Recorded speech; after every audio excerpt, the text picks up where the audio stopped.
Welcome students. आज हम method discuss करने जा रहे हैं, वो है रेगुलर फॉल्सी मेथड। ठीक है, रेगुलर फॉल्सी मेथड या फिर इसको हम कह सकते हैं फॉल्स पोजीशन मेथड। इसका सेकंड नेम है फॉल्स पोजीशन मेथड और थर्ड नेम है कोड मेथड। ठीक है, या फिर मेथड ऑफ फॉल्स पोजीशन भी बोल सकते हैं। Regular falsi method, false position method या मेथड ऑफ फॉल्स पोजीशन या फिर कोड मेथड। ठीक है, ये इसके नेम्स हैं। इस मेथड में क्या है, हमने एक इक्वेशन है वो कंसीडर करनी है। Consider the equation f of x is equal to zero. ठीक है, हमने इक्वेशन कंसीडर कर ली। Let a and b two values of x such that f of a and f of b is less than zero. ठीक है, हमने ए और B जो है वो दो वैल्यूज़ ले ली, जिसने हमने कल बाइसेक्शन मेथड में किया था। दो वैल्यूज़ ले ली such that f of a and f of b is less than zero. सबसे पहले तो देखेंगे f of x equation equal to zero क्या मतलब है इसका। इसको डायग्राम के थ्रू देखते हैं। ये हमारे पास एक एक्स एक्सिस है। ठीक है, इसको हम कोड मेथड इसलिए कहते हैं, सपोज ये एक कर्व है, ये एक पॉइंट है, ये कर्व है, ये एक्स एक्सिस से पास कर रहा है। वो कोई भी लाइन ग्राफ का वो कोई भी पॉइंट जहाँ वो एक्स एक्सिस को कट करता है। ठीक है, यहाँ पे हमारे पास इक्वेशन आ जाती है f of x is equal to zero. यहीं पे हमने जो है वो रियल जो रूट होता है वो हमने फाइंड करना होता है। ठीक है, इस पॉइंट पे अब हम इसके एक लेफ़्ट साइड पे एक नंबर ले लेते हैं जिसको हम ए कह लेते हैं, और एक हम राइट साइड पे ले लेंगे जिसको हम बी कह लेंगे।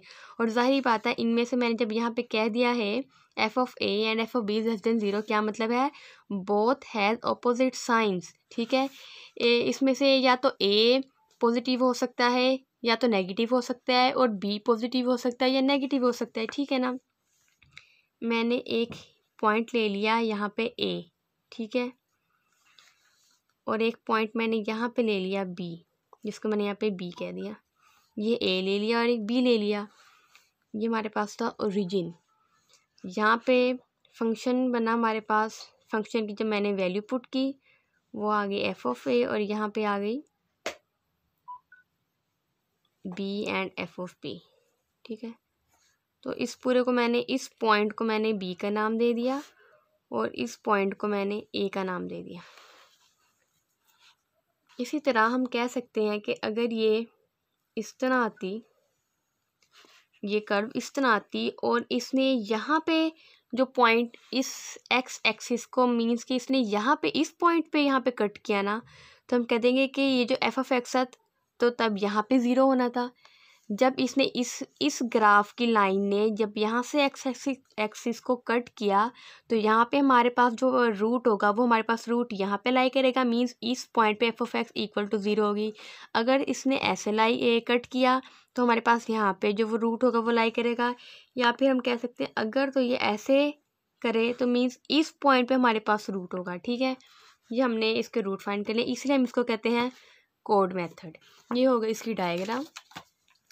इसकी हम स्टेटमेंट दोबारा पढ़ते हैं। Consider the equation f of x equal to zero, let a and b two values of x. ठीक है, दो वैल्यूज़ ले ली हमने such that f of a and f of b equal to zero less than zero. इसका क्या मतलब है कि इन दोनों के जो साइंस हैं फंक्शन में पुट करने के बाद वो ऑपोजिट साइन है। अगर ये पॉजिटिव है ए तो बी नेगेटिव होगा, और अगर ए नेगेटिव है तो बी पॉजिटिव होगा। Then the graph of f of x crosses the x-axis at some points between a and b. ये वही बात। Then the equation of the chord joining the points a and b. ठीक है, ये यहाँ पे ये जो कर्व बन रही है इसको हम कोड का नाम दे रहे हैं। ये यहाँ पे पॉइंट ए था और यहाँ पे था पॉइंट बी, तो मीन्स कि ये कोड जो इन दोनों पॉइंट्स को ज्वाइन कर रही है, ए और बी पॉइंट्स को ज्वाइन कर रही है, उनकी हमने एक इक्वेशन बना ली है। ठीक है, देन द इक्वेशन ऑफ कोड joining the points a and b आ जाएगी हमारे पास y minus F of a equals to F of B minus F of A over B minus A into x minus a. ये equation आई है। देखिए हम यहाँ से समझते हैं इक्वेशन कैसे आई है। सपोज ये यहाँ पे जिस पॉइंट पे ये इसने इस ग्राफ को कट किया, हमने इसको एक्स का नाम दे दिया। ठीक है, एक्स एक्सिस पे इसने कट किया है ना। अब यहाँ पे हम स्लोप की डेफिनेशन अप्लाई करेंगे। स्लोप की डेफिनेशन क्या होती है, y2 minus y1 over x2 minus x1 ना। अब जब हम a से b तक, ये पॉइंट a और ये b है, a से b तक का स्लोप निकालेंगे, मीन्स कि ये a जो है f ऑफ a है और ये f ऑफ b है, तो हमारे पास स्लोप क्या आ जाएगा, f of b minus f of a over b minus a। और जब हम a से ये इस पॉइंट x तक का हम स्लोप निकालेंगे तो क्या आ जाएगा, क्योंकि ये अलोंग वाई एक्सिस है ना, सॉरी ये अलोंग एक्स एक्सिस है, तो यहाँ पे हमारे पास क्या होगा, वाई एक्सिस का पॉइंट 0 होगा। स्लोप यही होती है ना हमारे पास, जैसे फंक्शन जो होता है वो y equals to F of x होता है, ठीक है, जो x की वैल्यू होती है, सॉरी ये सिंपल, ये y equal to F of x होता है। तो जब हम a और इस पॉइंट तक का स्लोप लेंगे, मीन्स कि ये इस पॉइंट पे जो रूट होता है, मैंने आपको कहा था वो क्या होगा, f of x equals to क्या होगा, 0 होगा, ठीक है। यहाँ पे एफ ऑफ एक्स जो है हमारे पास 0 आ जाएगा। तो मीन्स स्लोप का क्या formula, y2 minus y1 over x2 minus x1। जब a से इस पॉइंट तक का स्लोप लिया तो यहाँ पे 0 माइनस क्या आ जाएगा, ये एफ ऑफ a था ना point, F of a over x minus a, तो ये हमारे पास स्लोप आ गया।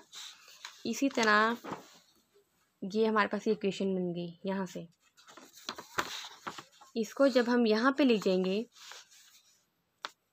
0 माइनस एफ ऑफ a, ये किसके इक्वल आ जाएगा, F of B minus F of A over B minus A into x minus A. यहाँ पे 0, अगर हम यहाँ पे सिर्फ अभी y लिखेंगे, क्योंकि ये 0 y के इक्वल था ना, सपोज अभी हमने इसको यहाँ पे 0 नहीं पुट किया, हमने जनरली इसको y लिया, यहाँ पे देख सकते हैं ये वही इक्वेशन बन गई है, y minus F of a equal f of B minus F of A over B minus A into x minus a, equation बन गई। Then the graph of the function in a b can be consider at the straight line, ठीक है, हमने straight line से consider कर लिया। Then the point of intersection of that line and x axis will give an approximate value of the root, means कि हम इस point of intersection की बात कर रहे हैं, जहाँ पे हमने अब यहाँ पे y की जो वैल्यू है 0 पुट की, मीन्स कि एफ ऑफ एक्स जो होगा y equals to F of x होता है ना, तो वो हमने क्या कर दिया, 0 पुट कर दिया। तो हमने यहाँ पे जब 0 पुट किया तो हमारे पास ये इक्वेशन आ गई, और minus F of A B minus A को हम यहाँ पे जाके हमने मल्टीप्लाई कर दिया, तो ये हमारे पास फॉर्म आ गई, F of A into B minus A equals to F of B minus F of A into x minus A, ठीक है। अब नेक्स्ट हमने क्या किया है, अब नेक्स्ट एक्स माइनस ए के साथ जो टर्म थी यहाँ पे, ये वाली टर्म, ठीक है, इसको हमने यहाँ के इसके नीचे डिवाइड कर दिया, देखिए ये टर्म यहाँ आ गई और इसको हमने यहाँ पे लाके डिवाइड कर दिया। अब क्या हुआ, x इसी तरफ ला, हमने a को यहाँ के ऐड कर दिया। जब हमने a को यहाँ पे ऐड किया तो हम यहाँ पे इसका एलसीएम ले सकते हैं, ठीक है। हमने यहाँ पे जब इसका एलसीएम लिया, वो आपको पता है कि एलसीएम कैसे लेते हैं, तो हमारे पास ये दोनों टर्म्स कट जाएगी, एंड में हमारे पास सिर्फ ये दो टर्म्स रह जाएंगी, a F of B minus B F of A over F of B minus F of A. ये इक्वेशन बन गई हमारे पास। अब हमने क्या किया, जब हमने, वैसे हमारे पास ये एक जनरल इक्वेशन बन गई है, जब हमने यहाँ पे x को x equal to 1 x1 put किया, सपोज हमने यहाँ पे x को x1 के इक्वल पुट किया, तो हमारे पास यहाँ पे x से रिप्लेस हो गया x1 से, हमारे पास ये इक्वेशन आ गई। तो अब हमने क्या चेक करना है, अब हमने देखना है, now if f of x1 and f of a are of opposite sign, bisection method में हम क्या करते थे कि ए का पॉजिटिव साइन होना चाहिए और ए का नेगेटिव साइन होना चाहिए, और फिर हम उन दोनों वैल्यूज़ को फंक्शन में पुट करते थे, फिर हम एक न्यू पॉइंट निकालते थे, उन दोनों का सम और 2 पे डिवाइड करके एक पॉइंट निकालते थे, और उस पॉइंट को हम दोबारा से फंक्शन में पुट करके देखते थे और चेक करते थे उस फंक्शन की वैल्यू क्या है। अगर तो वो पॉजिटिव आती थी हम उसको पिछली पॉजिटिव वैल्यू से रिप्लेस कर देते थे, अगर तो वो नेगेटिव आती थी हम उसको पिछली नेगेटिव वैल्यू से रिप्लेस कर देते। तो यहाँ पर भी हम वही काम करेंगे कि if f of x1 and f of a are of opposite sign, then the root lies in a x1। इसका मतलब है कि x1 और एफ ऑफ x1 और एफ ऑफ ए, ये कह रहे हैं कि सपोज इन दोनों के साइन ऑपोजिट है। क्या मतलब है, पहले हमने सपोज किया था कि एफ ऑफ ए के जो साइन है हमने कह दिया वो पॉजिटिव था, और एफ ऑफ बी का जो साइन था वो नेगेटिव आया था।